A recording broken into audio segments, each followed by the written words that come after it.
So welcome to all of you in the room and also those of you joining us from New York. My name is Mary Catherine and I am the Information Outreach Specialist here at the Foreign Press Center. Today we're excited to offer you another in our series on the U.S. elections. This one will be focusing specifically on social media, and I can't think of two better people to talk about that and examine that issue with us than Mindy and Joe. So let me start by introducing Mindy Finn. She has worked at the intersection of media, politics, and technology for some of the world's most well-known public figures and brands, including President George W. Bush, Mitt Romney, Google, and Twitter. She is a veteran operative of not one, but 3 presidential campaigns, and she is also the founder of the nonprofit organization Empowered Women. And we also have Joe Rosbars, who is the founder and CEO of Blue State Digital. In this capacity, he has helped advise some of the world's leading brands, nonprofit organizations, campaigns, including Emily's List, the NAACP, and Google. Before that, he was the principal digital strategist for President Obama's 2008 and 2012 campaign, where he oversaw the fundraising, communications, and grassroots mobilization efforts there. So again, can't think of two people who are better positioned to talk about this topic with you all. So before we get started, I'd just like to set 2 ground rules. One, if you could all silence your cell phones, feel free to use them throughout the briefing to record audio or take pictures or live tweet. But if you could just keep them on silent for the duration, that would be great. And secondly, I just want to emphasize that the views represented here belong to the speakers and are not those of the U.S. government. So again, speakers' views and not those of the U.S. government. So without further ado, I'd like to introduce Mindy. Thank you, Mary Catherine, and thanks for having us here. In terms of social media and the elections, there are 3 areas I want to touch on briefly before we turn it over to Joe and take your questions. The first is just the rise of social media usage and what that looks like from a voter perspective. The second is how candidates and campaigns have used social media for their purposes. And the third is, in reaction to the 2, how it's really impacting the process in a dramatic way. So first, I mean, kind of the last couple election cycles, there's the media narrative has tended to be that this is kind of a surprise. Look how much social media is impacting the elections. This is not something that we expected. This is entirely disruptive. And the reality is that this is a force that's been building for over a decade. When I first started working in this area, it was over 10 years ago, and we didn't call it social media as we know it today, Facebook and Twitter, but there was a robust blogosphere where people were able to start their own media platforms, as we would know it today, and cover the elections without any kind of credential necessarily, without any editorial process. And it was entirely disruptive. A lot of people may remember back in 2004, Dan Rather, obviously a renowned journalist, who had the story about George W. Bush's National Guard service and the fact that he hadn't shown up and had all these documents to prove that he was basically absent in the National Guard, and it was a blogger that surfaced that those were fabricated documents. Just kind of an individual. And so the talk then was about the kind of guys in their pajamas in their basement who were disrupting the election process and the media through the blogosphere. Fast forward to where we are today, and we have a majority of American voters who are turning to social media as a top news source, turning to Facebook in particular as a top news source. And then obviously there are other platforms that they turn to as well. In that, and I'll get into that in a little bit more too, is that most media sources are being forced to go social in some regard. And while Facebook and social media has been thought of as a young person's platform, we now have a majority across all voting demographic groups, or close to actually. The oldest generation isn't quite a majority, but there's still a significant number who are on Facebook. But across most voting groups, it is a top source of news. And among the youngest generations, the millennials, as everyone likes to call them, about 35 and under, it is the #1 source. Facebook and social media are the #1 source of where they get their news, and many in that generation aren't turning at all to traditional news sources. In terms of campaigns, what this has meant is overall, and Joe will obviously be able to talk a lot about the Obama experience, but overall, campaigns have been kind of resistant and slow to embrace the kind of social media revolution, you could call it, in that it's quite frightening when you're a campaign and and I've worked in a lot of campaigns. It's about control. It's about controlling the message. It's about creating a particular brand that is very managed and scripted. And you know, if it's data driven and you're relying on polls, you know exactly who you need to be and what you need to say to win, conceivably. And a medium like social media that demands authenticity, that is ripe for mistakes, but actually even more so that if you kind of thrives on humor and on controversy, is something that has been uncomfortable for many in the electoral process. And so what that's meant is that early on, when it was MySpace, going back to 2007, MySpace or Facebook or and Twitter was starting at that point, while there was many individuals and early adopters that were using these platforms, it was not something, campaigns wanted to reach those people. They saw there were people on these platforms and it was important to reach them, but it wasn't something that they embraced easily, and it's taken time to figure out, you know, what is the best way to use it. And many of them haven't. And so we kind of come to this point where we are today, which every single campaign, not only, I think if you go back 4 years ago, there's kind of the famous news story, and a lot of people call it into question and discount it, that said that Mitt Romney's campaign had 22 people who needed to approve a tweet. So there was 22 people in an approval chain to approve a tweet. Their campaign, and I have worked for him, I wasn't on that particular campaign, I was at Twitter, but they argue that that wasn't true. But the point was that there was a lot of concern about content going out on Twitter from a candidate. What they would do instead was rely on a select number of staff members. So the person who was with the candidate all the time, obviously their communications director, some of their field people who were anointed and given permission to actually post content on behalf of the campaign. And it was an expanded group from what you would have had pre-social media, where there might be just a few spokespeople. It was an expanded group, but it was still limited.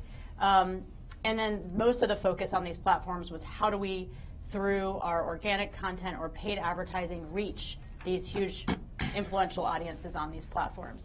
You fast forward today, and every single, I think as we know, the Republican field has been, is very large, and there's 17 different candidates. None of them came into this election cycle thinking that they could control social media. All of them looked at it as something that could be an asset for their campaign, and looked to it for how do we make it an asset. And so rather than having a very narrow set of individuals who are allowed to post on the platform on behalf of the candidate and spread their message, they encouraged all of their staff and advocates and people in the field to use the platform on behalf of the candidate, setting guidelines and ground rules perhaps in some cases, but encouraging and seeing the opportunity of turning social media, people who are on social media platforms, as advocates for the campaign. Some campaigns, though, not comfortable with media like social media. Let's give an example, like Jeb Bush is a candidate who hadn't run in over 10 years for office, not someone who would necessarily, while they try to understood the power of the media, not as comfortable doing it himself as a candidate like Donald Trump. Donald Trump, the story of Donald Trump, and many people write about all the free media that he's gotten on radio and TV, but the truth is that he would not be where he is today. It would not have been as powerful without the amplification of social media. And social media, particularly Twitter, which I've mentioned Facebook a lot. Facebook has the widest reach by far. Twitter is a much narrower set of users, but it has influentials and it has journalists. And what he's understood is that go to Twitter first, erupt a controversy, say something that's very outrageous and is going to drive controversy, and then all of the media will want to cover it. And then you dominate the news cycle for that 24 hours on that comment, and you have an opportunity to talk about other things. You're not just answering to that comment. And so on a near daily basis, since he entered the race, whether it was attacking news journalist Megyn Kelly on Fox News, whether it's calling Jeb Bush low energy, whether it's going after Bill Clinton when he started stepping on the trail for Hillary a week or so ago and his sex life, nearly every single day he turns to Twitter to erupt controversy that will keep him in the news cycle on radio and on TV and dominate it for the next 24 hours.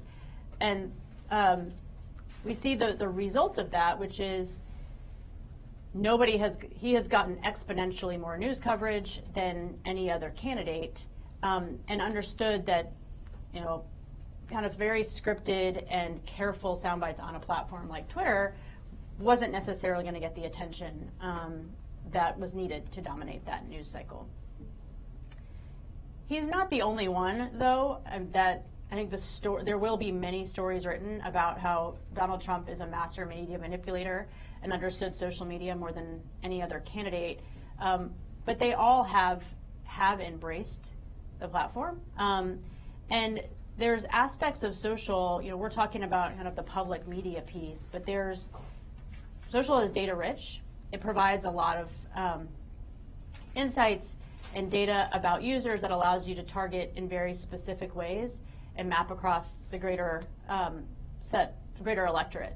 And the story of a candidate like Ted Cruz, who's the one who appears to be doing second best on the Republican side, is that he's invested in that and understood that in a way that none of the other candidates have to the same level.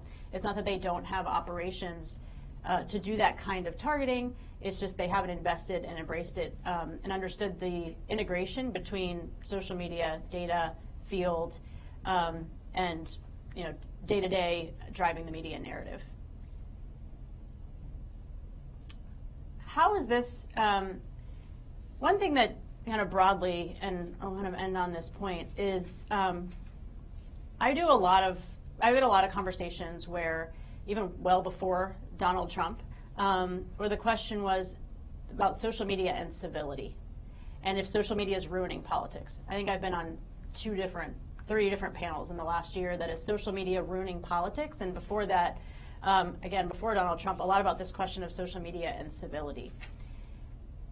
And what we see now with Donald Trump, Bernie Sanders less of isn't seen as lacking the civility that Donald Trump is, but is obviously a surprise to many people how well he's doing on the Democratic side. This really could have been predicted.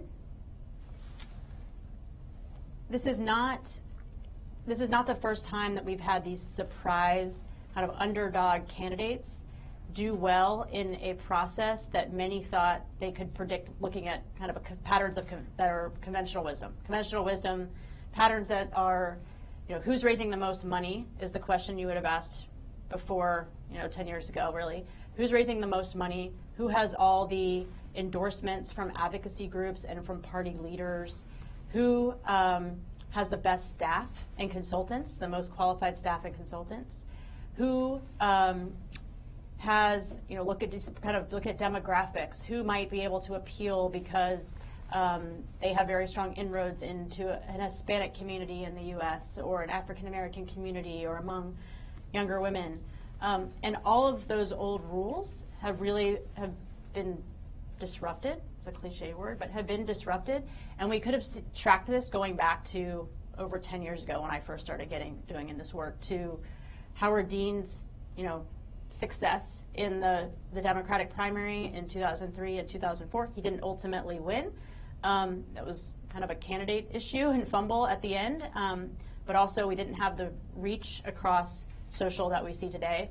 To obviously Barack Obama in 2008, even 2006 was a year when Republicans lost many different races they didn't expect because they were candidates on the Democratic side that were able to raise a lot of money from small dollar donors and build support online that you wouldn't have been able to do prior. And so they surprised Republicans. Obviously, Barack Obama in the Democratic primary and ultimately the presidency in 2008.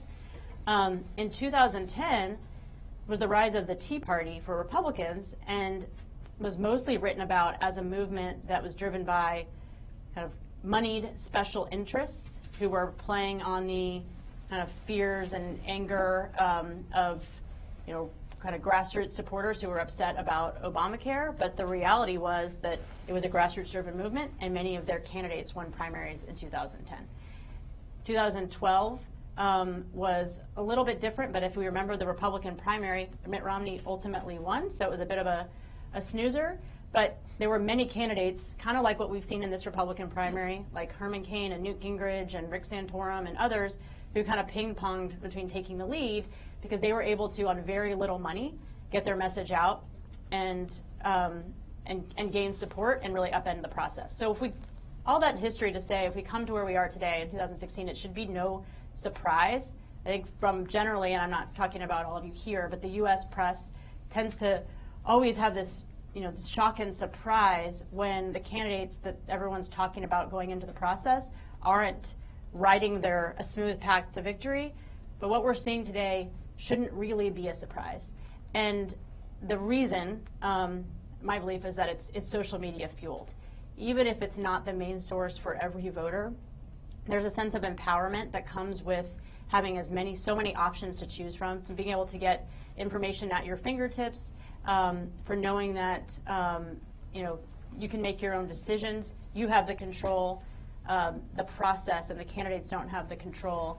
And thus there's also, with this great technological change, an anger and a frustration by a government that seems to be less efficient than you are in your daily life because of what you have access to through social and the web generally. So this shouldn't really be a surprise where we are today. And Donald Trump, who's this great phenomenon, if we look back, he's written many books about how to manipulate the media and has a great understanding of media and the wild shifts we've had in media than any other candidate. And that's a large driver, if not the sole driver of his success today. Cool. So, hi. I should start by saying I endorse most of what Mindy said, but I just want to add a couple of things, with the caveat that I don't understand what Donald Trump is doing in terms of his strategy. But we've worked with on the Democratic side with all three of the Democratic candidates and the party, and obviously the Obama campaigns and elections abroad. And so I want to talk a little bit just about the mindset inside the campaign to add to what Minnie was saying. And so a couple of things to make sure that you guys have the context on is, one is that social media in the campaign is just one part of a larger apparatus of reaching people. And this is what the campaigns, especially on our side, are obsessed with, is the reaching of individual addressable people in a way that we can track through multi-channels. And so rather than social media as trying to create the biggest audience possible, which I think is a little bit of what Trump's doing, right? It's not his media controversy and subsequent news cycle dominance is not really about a specific target or these 532 individual addressable people that he's trying to reach with a certain tailored message. It's more about the size of the audience and how much of the oxygen can he take up. On the Democratic side, you know, our campaigns are trying to reach individual addressable people through social media, but also email, but also SMS, but also offline in conversations with their friends and neighbors and colleagues, and also still through the mail, you know, in like the postal service and on the telephone. And so when the campaigns are at their best, they're looking at these individual addressable people through the lens of as many possible channels as they can contact them through. And so when you look at the types of things that the campaigns are putting out, it can sometimes seem a little odd that they'll be promoting a particular, organizing an event in a certain place, or talking about an issue that isn't really in the news that day, but is about you know, something that a certain group of people care about. And that's part of a broader strategy of making sure you're covering off the contacts in a holistic way through your social media as well as all the rest. And again, it's also about the campaign contacting individuals, but also the campaign trying to mobilize people to go ahead and contact individuals. So part of the social media strategy in the Obama campaigns and what you see today is not just us trying to reach people through social media, but us trying to mobilize our army through social media and inspire them to participate in the campaign by showing up at a field office to make phone calls or to go out and knock on doors. And so the social media campaign is also about building your army of activists to go take other types of offline actions. And so that's one piece of how the campaigns think about it. The second one is that, you know, the platforms are evolving in real time. Right? In 2007, we were sitting there, and the iPhone came out for the first time in the middle of the campaign. In 2012, we had an opportunity to purchase tens of millions of dollars in media on Facebook that you just couldn't do in 2008. Right? Like the tool wasn't there; they weren't open for business in that way. And fast forward to now, just this week, the integration of Periscope into Twitter in a more seamless way reduces the number of clicks that people have to click from your following to see live content in their Twitter feed. That's something that opens access to live content in a place where more people are. That is significantly easier and more people will take up. That's something that's happening in real time right now, 20 days before Iowa, that the campaigns need to figure out how to deal with and if it's useful to them. And so that's the burden on the campaign inside is you don't get awarded any delegates at your convention or any votes in the general election for being the first to do something, because that's not really what any voter is particularly making their choice on. And so to be making smart bets about having been, you know, the first one on a platform that's going to be really, really important 5 years from now doesn't do the campaign any good, because win or lose, you go out of business in November, or in the case of many of the other candidates in the primary, quite sooner than that.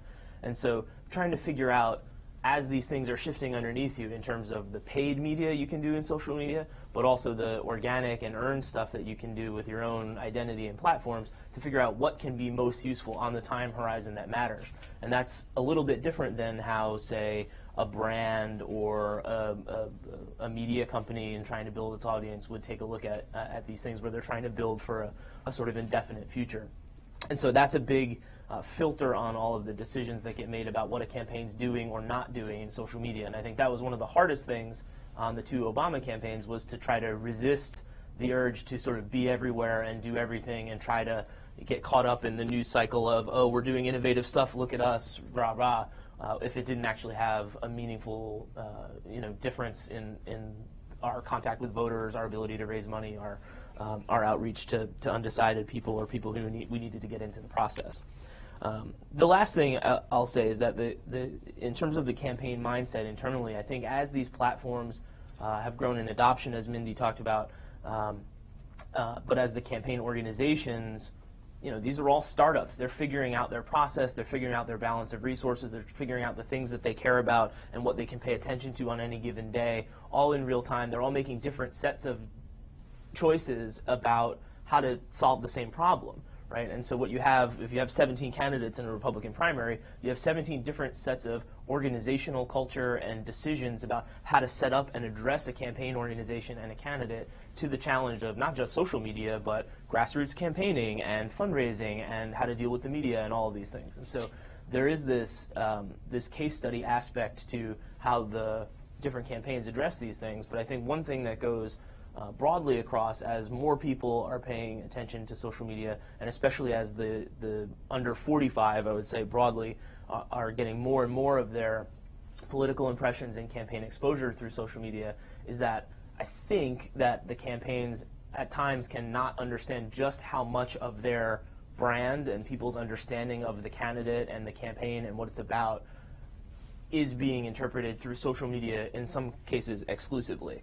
And so your feed of tweets or posts on Facebook or your Snapchat, these things can, in some cases, for some voters who are making their decisions right now, be the entirety of how they're judging you. And it's not clear that the campaigns necessarily know who those people are who are being exposed that way, or are curating that feed of content in as careful a way as they might.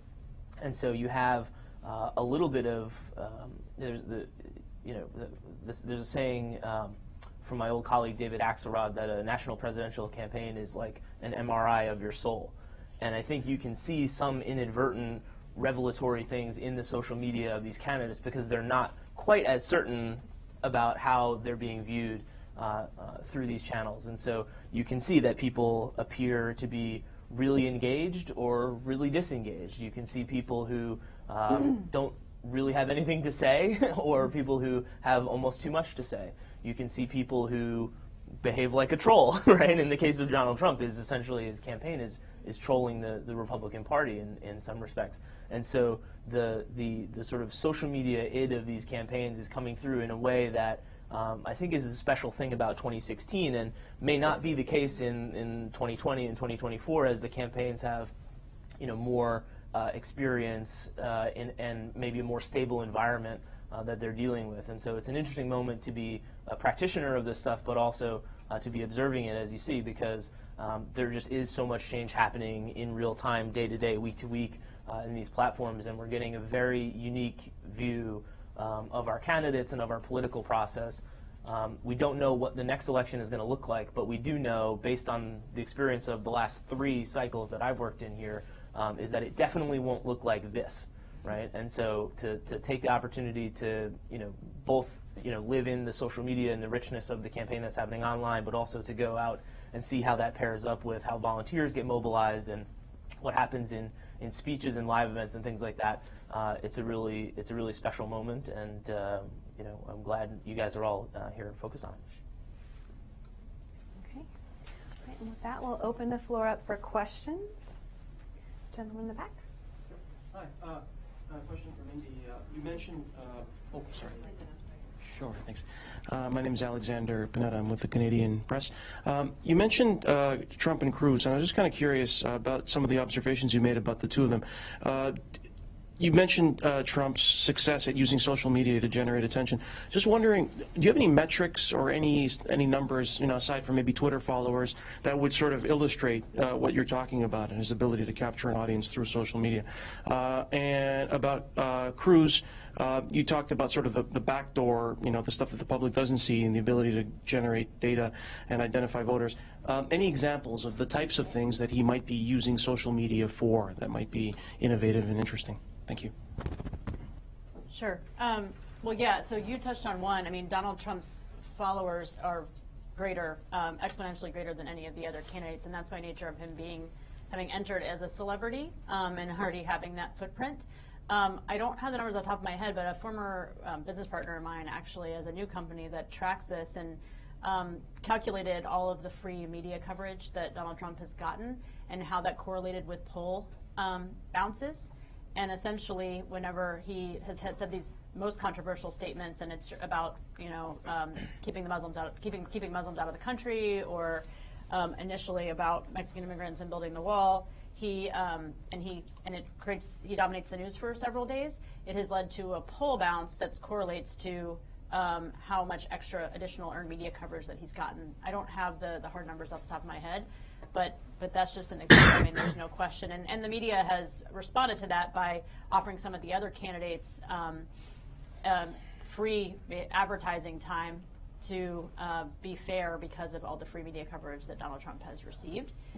In terms of Ted Cruz, they've just been more methodical, and it's more focused on the organizing aspects that Joe talked about. I mean, the knock against Donald Trump and what many people say is that because it's really about how do we get as much reach as possible and kind of suck up the oxygen in the room, that he's not running the type of campaign that's targeting, that's actually focused on mobilization. And he's never done that before.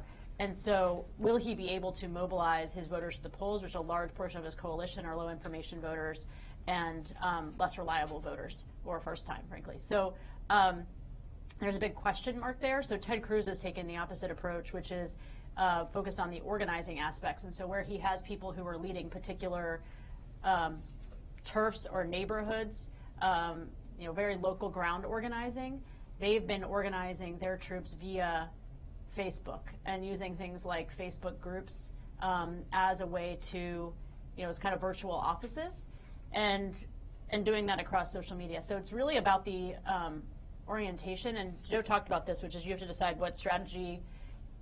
It's everything works together, and you need to think about where your advantage is and what is going to be your path to victory. And for Ted Cruz, it has been the mobilization and organizing piece. And if you were to look at it's always harder to observe this unless you're inside a campaign, because when you are focused on local organizing, it's not as public as going and pulling up, Donald Trump's Twitter feed and seeing what controversial thing did he say that day. But it's an experience, if you're somebody on the ground, that you would know that you're in this cohesive Facebook group of people in your territory that needs to be organized. I was going to say county, but it's not just by counties anymore. It's precinct and sometimes even broken up in different ways. So that's really the difference with Ted Cruz, and it's harder to observe in the, as a kind of public bystander. Gentleman in the... And please state your name and your outlet for the record. I neglected to say that. Hi, I'm Andreas Ross with the German newspaper Frankfurter Allgemeine Zeitung, and I share my country's obsession with privacy concerns. So I'm fascinated, among other things, by Ted Cruz's app that seems to be pretty original in that it sort of invents a point system. It kind of looks a bit like computer games my son likes to play, and you get coins for opening all your contact list, and I don't think you can really do anything with these points other than get a car sticker, a bumper sticker with Ted Cruz on it or something, but still people seem to like it. So if you could talk to the innovation, is that app a big part of what you say, or is that just a small part? And if Ted Cruz is so much better at this, is this just an idea they had that nobody else did, or is that just something that costs a lot of money and that they had the resources to do? And if I may add a question for you, Joe, as well. It was said that social media needs a lot of authenticity. Hillary Clinton has been ridiculed a little bit for using sort of youth language that might not be completely authentic just because she's on social media, that she has to sort of cater to younger audiences. Is that something you observe, something that that is a danger if you have a team that's presenting you in a way that isn't really authentic, that isn't really yourself? If you could speak to that, thanks. Take first. So the kind of gamification, that's what we would call it, with leaderboards and points aspect isn't original. It's been done by for a while, tried by different campaigns. I think the difference is you have a much that it's all mobile, because so many people, there's mobile adoption has increased so much, is really the aspect that perhaps makes it original. But the notion of using leaderboards and giving points has gone back at least over 10 years. We actually did it back in the Bush campaign when I was there in 2004. Why most campaigns don't do that, it speaks to a little bit of what Joe was talking about. When we're talking about 17 Republican candidates, and really a lot of uncertainty over how much money they'll ultimately be able to raise in such a divided field, and you're kind of building the airplane while you're taking off on the runway. And so to build something that requires any kind of technological sophistication and to determine that it's worth making that investment is a decision that's really hard, a leap that's really hard to make by a lot of campaigns. But he's had a lot of fundraising success, from the beginning, and clearly prioritized it. And it's hard to know, like if you look at Bernie Sanders' app, for example, it was something that was built by volunteers, and then the campaign was able to take it over, and so it isn't necessarily as expensive as it might have been at one point. Whether that app is the driving force and what will mean the difference, I can't answer definitively, but I think what it really speaks to is their prioritization of field organizing and their volunteers, and how to get the most out of their volunteers and how to get the data that's necessary to turn them out. Yeah, and on the authenticity question, I think that one of the things that was a relief and a smart thing that we did, sort of relatively early in the Obama organization, was to try to create a voice and a presence for the campaign that was different than the voice and the presence for the candidate themselves. And so that afforded us the opportunity to create a kind of tone and language and visual identity and lots of things that could be broader and not necessarily have to track precisely to, well, would Obama say it precisely like that, or is this the kind of thing he would post or say, that kind of thing. And so when our supporters and when voters would encounter the campaign, it was something different than what they would encounter when seeing a candidate giving a speech. And I think that's okay, because I think you want to have something that is accessible and feels owned by as many people as possible, and not a personal vehicle for a candidate. And I think that's in the best spirit of a sort of community organizing and a grassroots campaign, is that this is not necessarily just about one person's ego project or making something precisely in their image, but rather something that is a whole bunch of people getting together where we all have a role to play and we all need to feel some ownership about it. And so I'm actually in favor as much as possible of the campaign developing that kind of editorial tone and voice that can be broader or different than the candidate's one particular note in it. And it looks like we have a question in New York, if you want to go ahead. Yes, hi, I'm Sandra Muller. I'm working and I'm a director for La Lettre de l'Audiovisuel, which is about media and strategy and internet. I have several questions, so I'm French. My first question, you mentioned that Facebook is really powerful. Why is it powerful? Is it because the messages are much more longer than on Twitter, or is it because there are much more users? So it was my first question. My second question, it was about Obama, or President Obama. I just saw that he just created a personal account a few weeks ago and a Snapchat maybe 5 days ago. I wanted to know why Snapchat now and why a personal account now. Is it because of the election, and is it much more efficient and important to create a personal account right now? Why this schedule? And you mentioned Donald Trump. I interviewed the realizator of the documentary which was on air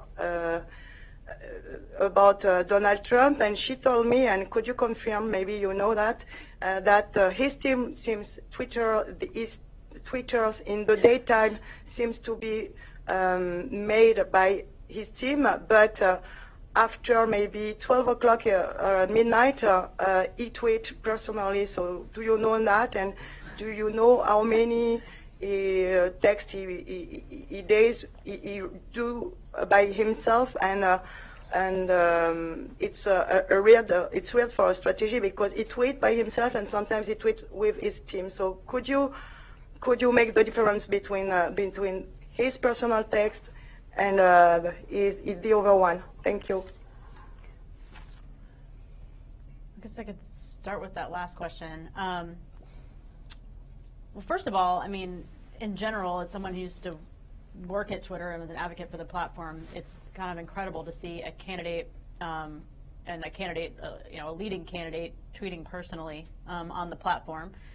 Most candidates don't do that, and it isn't something that we even necessarily push for, because obviously there's a lot of demands for their time. It should be their voice if it's them.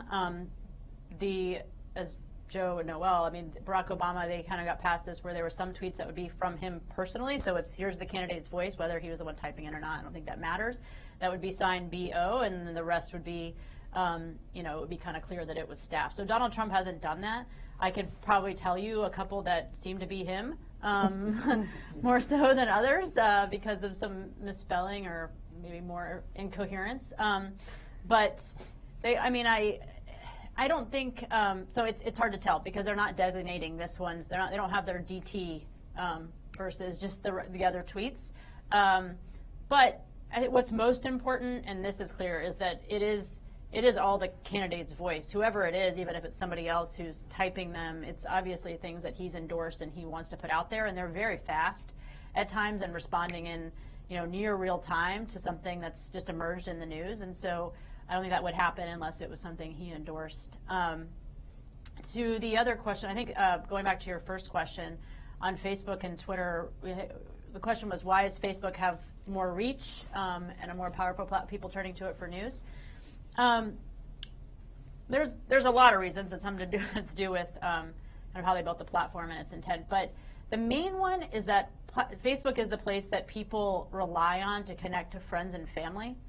And so it has a greater value in their lives. It's a platform and whereas Twitter has been just grown up as a platform that's more on news and media, and so it's tended to be the place where there are obviously a lot of regular everyday people on Twitter, and it has a significant reach, even if it's less than 10% of adults that are getting or voters that are getting their news on Twitter. That's still a very large amount, but it's more of a place for influentials and journalists and who rely on it. And Facebook is the place where people connect to friends and family. That's kind of the simplified way. And more people care about connecting to their friends and family than kind of obsessively tracking and commenting on the news.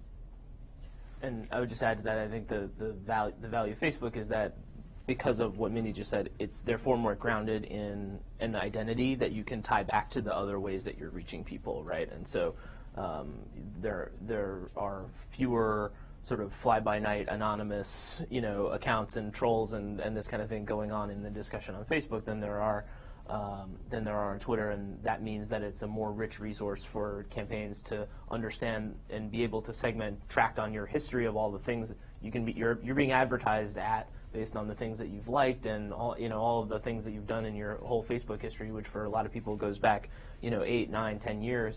And that's a really powerful thing for the campaign to be able to do. That's still, on Twitter, I think a little bit more in its infancy of how you can target and deliver that paid media, especially.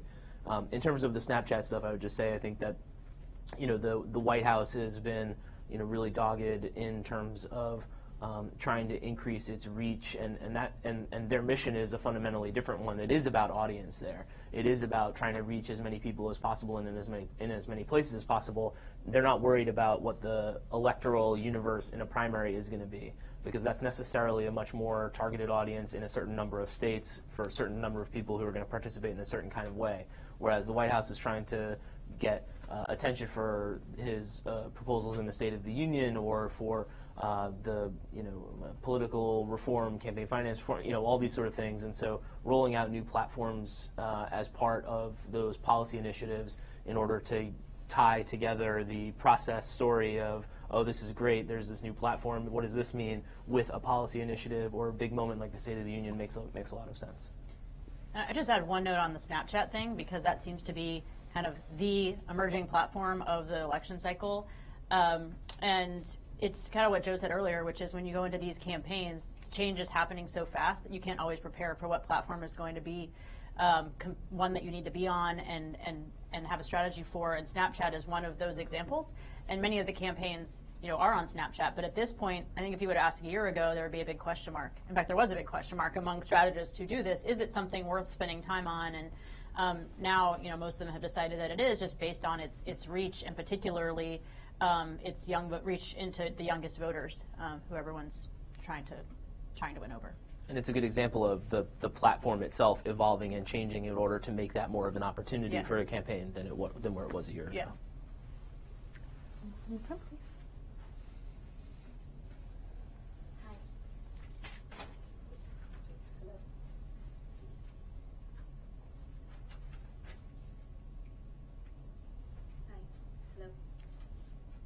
Hello. I am Melissa Sim from Singapore newspaper, The Straits Times. Just two things. Firstly, you talked about sucking up all the oxygen, and that seems to be distinct from mobilizing the base. And I was just wondering, do the two overlap in any way? Has that happened before? Do you think it'll happen this time? The other thing is, on the Republican side, you've mentioned Donald Trump versus Jeb Bush and the authenticity. I was just wondering, on the Democratic side, what do you think? Who's doing the best on social media at the moment? And if not the best, then what are the strengths of each of the candidates? Thanks. So I'll talk about whether organization matters in the Republican primary, and you can talk about Democrats' authenticity. I think that in terms of it is a really interesting question of how campaigns and candidates in particular spend their time, whether that's doing fundraising or trying to suck up the finite amount of oxygen in sort of the elite conversation, or going and doing all this organizing sort of behind the scenes. And it's fascinating. I think there are going to be consequences for however that plays out that you know, when we look back on whoever has won the primary and whether they win or lose the general election, you know, in hindsight, we will always craft some narrative of why that happened. But there are real organizational decisions and choices that are being made that will affect that outcome that won't fit into the story that we tell ourselves 2 years from now. And I think it's going to be very interesting to see, you know, I think there's a broader ideological question of, like, in the Republican primary, whose party is this, right? Is it the establishment side, or is it people sort of who are trying to burn that down? And then if the establishment is not in control of the primary process, then we will see if it'll be an experiment of whether organization matters or not in that process. And so if it's the party of Bush and Rubio and some people like that, then there are a certain set of choices and decisions that will play out, and we'll see campaigns measured against each other and how they deal with that environment. If it's the party of Cruz and Trump, the question of whether organization matters and that kind of grassroots behind the scenes, low key, you know, sort of back burner stuff, or whether you can just march through that by having a whole lot of people plowed into the process in what will amount to for Trump an inefficient way, versus Cruz maximizing more of a smaller base of support. And so I think it's going to be a fascinating thing, but we don't know. And there's also, it's just a weird process, right? Like the who can vote and how they vote and when they vote and where they vote and all this sort of stuff is different than in a general election. And that's by no means to say that it's better. In fact, it's probably worse. But that also will have consequences, and that probably costs Trump, right? If you have people who, if you don't have the organization to go find your people and make sure they're registered to vote, make sure they know where to vote, you know, that, like, I'm obviously biased as I come from an organization where organization matters, but it may be that his group is so big that they can inefficiently still win. Yeah, I mean, usually, I mean, obviously it helps to have name ID and to be out there and have the attention and have that kind of momentum that's driven by being in the media all the time. In terms of ground organizing, just because you start from a place where people already have a feeling about you, they already know you, and they already have a feeling about you. But in the past, we've seen those things, like the reason that we've seen certain candidates who do really well nationally in the national polls, but then don't win early states or don't do poll as well in early states, is because that organizing is so important, because you're not dealing with, you are dealing with more reliable voters and a much smaller set of voters than people who are going to be voting in a national poll about who they support. What's interesting this time is we see Donald Trump doing well on both fronts, so doing well nationally and doing well in these early states, but in no means having them locked up. And with a lot of question marks in the next few weeks, we'll find out how much the organizing on the ground matters that other people have that he doesn't seem to have at the same level. I think one thing just to kind of I would note on that is candidates like Rubio or Cruz or even a Nikki Haley, the governor of South Carolina, who gave the State of the Union response last night, is these are people who were able to win by being anti-establishment and kind of heavily using social media, or at least understanding how social media impacted all aspects of the process to kind of upend or go around the establishment process, and they were successful. And so it's not as simple as just kind of the establishment knows kind of all the levers to pull to win in a traditional way, and then there's Donald Trump.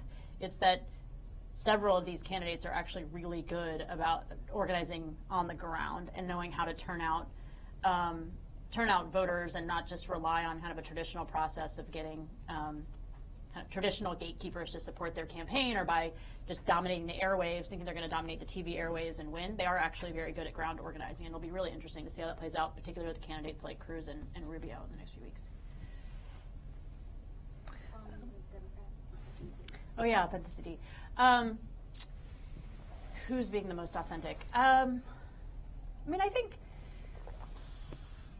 a great appeal of Bernie Sanders and why he's doing so well is because he is seen as just kind of this authentic, cool, you know, down-to-earth guy.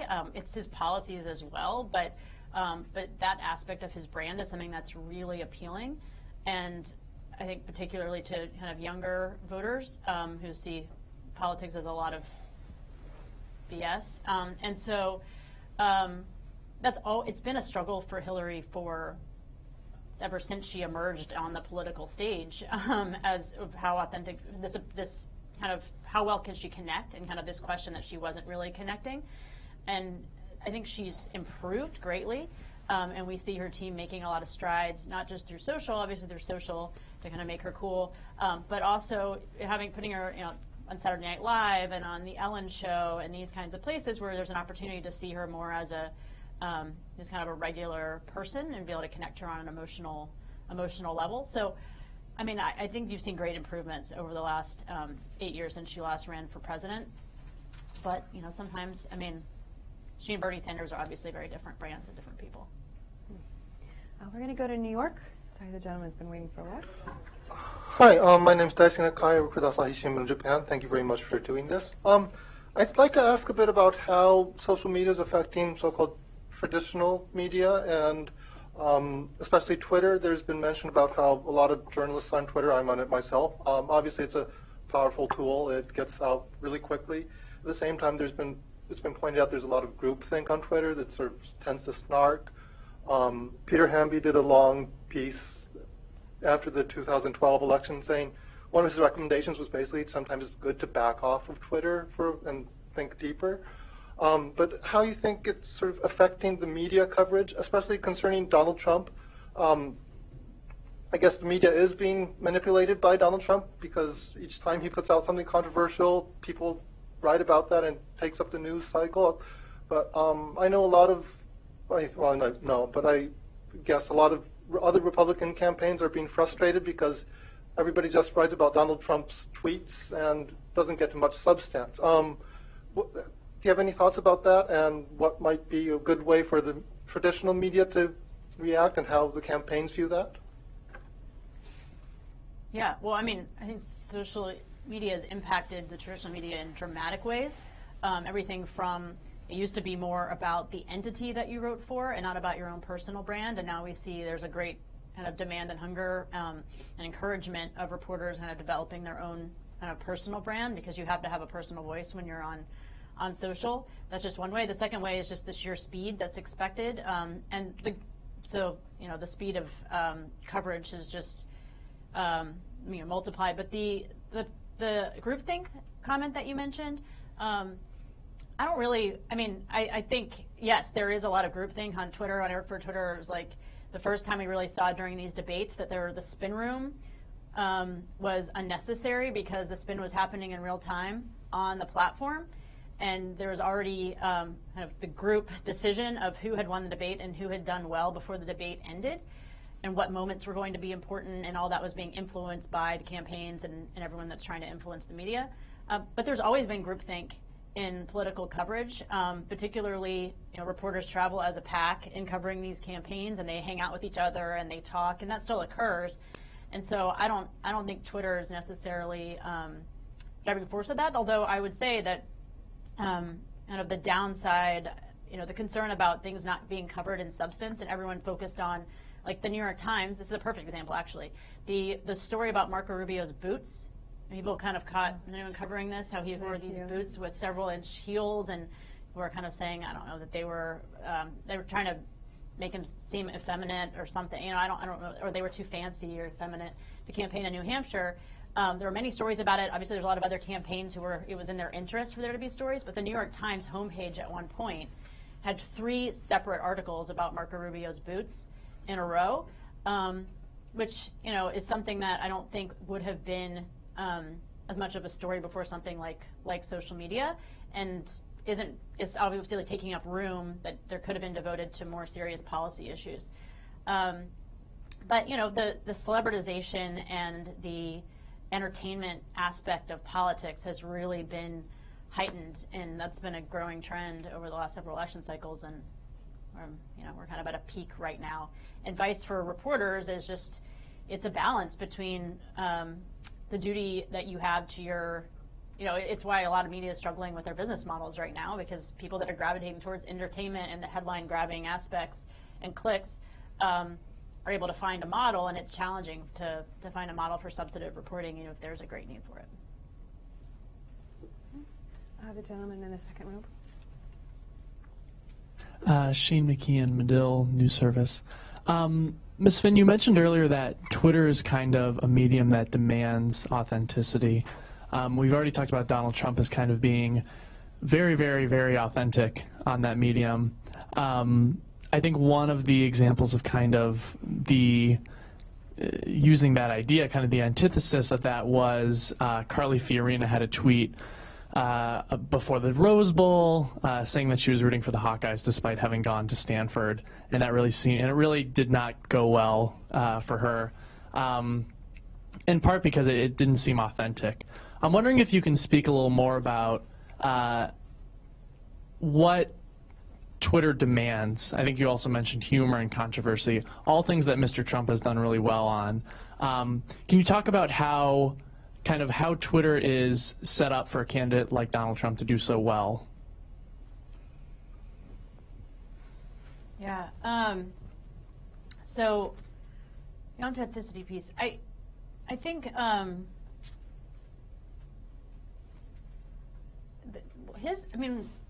why he's doing kind of well, and I spoke to this from the beginning, is that his turning to Twitter to seed a conversation has then been able to extend across all media. And the founder of BuzzFeed, Jonah Peretti, talked about this, is that as much as Facebook refers, they have more traffic refers to BuzzFeed, or they're able to get more reach on their articles through Facebook, they'll find that a story originates on Twitter. And so that's something that he's really mastered. I don't know that it's been the key to people seeing him as authentic, or if that's only one aspect that people like about him, because I actually don't know how authentic he's being. I think he's kind of playing a role. In terms of it setting up, what was the last part of your question? Setting up people to be authentic? Authentic could also, I think you also mentioned humor and controversy playing a very important role as well, and I think he's also kind of, he has a very specific sense of humor and a very sense of generating, I guess it's just him not really wanting to mince words that goes over well on Twitter more than kind of a very calculated tweet from Jeb Bush, say. I just think it's what, if you look at the things that most people focus on Twitter, even today, it's not, it's sports, it's entertainment. The people who have the most followers are, a Justin Bieber or Lady Gaga, Kim Kardashian. And as much as, in this room and among us, politics is what we focus on, and around elections, there's massive engagement with tweets about elections. When Barack Obama had his tweet after he won re-election in 2012, with Michelle Obama, that at that point was the most retweeted tweet that Twitter had ever seen. But other than that moment, the things that most people the greatest audience number of people on Twitter want to engage with is entertainment and celebrity. And so he's been able to wade into entertainment and celebrity in a way that most other candidates are, first of all, would never even think about doing, because it's just not kind of in the fabric and DNA of them as a politician, or something that they really considered as would be that an aspect of running for office. I mean, there's always been everything from Bill Clinton playing the saxophone on late night. There's always these candidates going on late night and kind of stepping into the area of entertainment, but it's not a major part of their campaign. Where with him, he just straddles both worlds. I don't think it's authenticity that Trump is doing. I think when you say, to contrast what Trump's doing with Jeb Bush, right? There's a super calculated, thing going on with Jeb Bush, but also, Rubio and other people, that's like the general political thing. Trump stuff is super calculated. It's just a different math, right? And I think it's in that celebrity kind of tabloidy math as opposed to the political math. And, I think part of the reason it's working is that the political math is pretty broken and solving for boring, right? And solving for saying nothing. And so, Trump's doing something different and calculated, but I wouldn't call it authentic, I don't think. Yeah. The one thing I would just note is that candidates, so Jeb Bush, one of the reasons that there's a lot of reasons that his candidacy isn't doing well, but one is that he's had slip-ups on key policy issues. He said things that, about the Iraq War, and he said things about funding women's health, and he said things in debates that were these slip-ups, and that's really hurt him. And lots of people look at that and say, well, how could that hurt him when Donald Trump is out saying these things that other people deem crazy and insulting people and calling them losers, and he's doing so well. And I think part of it is that, as for a while, is that social media, while a small thing can become a big thing very quickly, it can also, there's more forgiveness now in this environment because, and if you're somebody who isn't always so scripted and careful and boring, and is playing as your math is, well, we're going to seem like the most solid and reliable and prepared candidate. So when you have a slip up, it's a much bigger deal. But if you're someone who is kind of more akin to a regular human who says things that, isn't always super solid and consistent, and I'm not advising one way or the other, I mean, it depends on the candidate, but somebody like Trump, or even going back like John McCain in 2008, like was someone who, does have a sense of humor, and he could turn something that might, for other people, might seem like a gaffe into a moment of humor. Even Rubio has been able to do that well. The boots thing is kind of interesting, but like the whole thing when he gave a State of the Union response and he took a sip of water, they kind of tweeted out a big picture of the water bottle after it and turned it into a joke. And so while that's not to the extreme of Trump, that's kind of understanding that things that politicians before would be, oh no, this is a gaffe, like what is our 5-step plan for handling it? Understanding that you can do in a quick response and kind of laughing it off in this environment is also understanding social media. All right, we have time for one last question in the third row. Hi, I'm Inger Aranander, Swedish National Public Radio. I would like you to say something about how the campaigns use the content of the social media contacts. You mentioned Facebook, for instance. If you get to know a lot of things about the people you're contacting, how do you use it? Is this a voter who's interested in defense or religious questions, or how do you use it to target separate voters, target them separate subjects, talk to them in special ways, create special groups with special targets and all that? The content, the psychological content of the information you gather, how do you use that in the campaign? Yeah. So, I mean, there are two different things going on there. One is the organic stuff, so you can create, trade union members for Obama, and people can affiliate with that, and you can advertise that, and people come and sort of opt into their own channel. But obviously, Facebook also has a very sophisticated paid media tool to do the type of segmentation that you can do, and it involves making, sort of a guess and a bet on who you think is going to be responsive to this particular type of message. But looking at the information that Facebook has about you, right? The campaign doesn't have that information. It's only using the platform that Facebook provides to place media in there. But it's all the things that Facebook knows about you, right? So if you, are trying to grow membership for a public radio station, you might say, okay, well, we know that people who are members for our public radio station also like these other media outlets. They follow them on Facebook, or we know that this particular demographic or this particular location, these types of things. Or you can get in there and do very fine-grained segmentation to place a media buy, and that's a self-service tool that is not just for the campaigns, but for any business or any nonprofit or advocacy group can go in there and do it, and you can go in yourself and see and look at what it would cost and what the segmentation would be to place media against the attributes that Facebook has. It's a pretty open platform, and it's very fascinating. All right, well, that's all the time that we have for today. Thank you all for joining us. And a reminder, we do have a briefing with Ben Rhodes today at 1:45. If you guys want to come back, we'd love to have you. Thank you.